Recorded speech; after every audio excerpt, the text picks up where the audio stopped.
ഓനാണെങ്കിൽ നാളെ പരീക്ഷയുണ്ടേ. അപ്പൊ പിന്നെ അവൻ വരണം എന്ന് പറഞ്ഞപ്പോ ഞാൻ പെട്ടെന്ന് കൊണ്ടുവന്നേ ഉള്ളൂ. എന്തായാലും ഇരിക്കും. ഇനിയിപ്പോ സക്കാത്ത് പൈസക്ക് അവിടം വരെ വരണ്ടേ? ആ ഇടുക്കിൽ കൂടെ വണ്ടി ഓടിച്ചിട്ട് നാളെ പറഞ്ഞിട്ടുണ്ട്. ആ കോളനിയിൽ വന്നിട്ട് ആകെ ബുദ്ധിമുട്ടിന്ന്. നിനക്ക് അവിടുന്നൊക്കെ ഒന്ന് മാറി താമസിക്കൊക്കെ ചെയ്യാം. എന്തിലും മാപ്പിള നയിക്കാനൊക്കെ പോകണ്ടല്ലോ. ഗൂഗിൾ പേ എന്തേലും ഉണ്ടോ? എന്താ മോളെ? ഓ, ഞാൻ കൊണ്ടുവരുന്നാല്.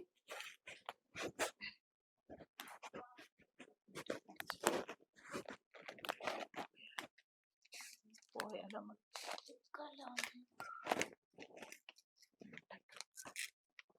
പറഞ്ഞു കേട്ടില്ലേ? ഇന്ന് നിക്കാൻ പറ്റുമോ? നമ്മള് പോവാം കേട്ടോ. തുമ്മുമ്പ അന്നേരം ഒരു ഇതിന് പറഞ്ഞു തന്നെ ഏൽപ്പിച്ചതാ തരാൻ പറഞ്ഞിട്ട്. എന്നപ്പ നിക്കണൊന്നുമില്ലല്ലോ. അല്ല അത് മനസ്സിലായി. പിന്നെ എന്നാ ശരി എന്നാ.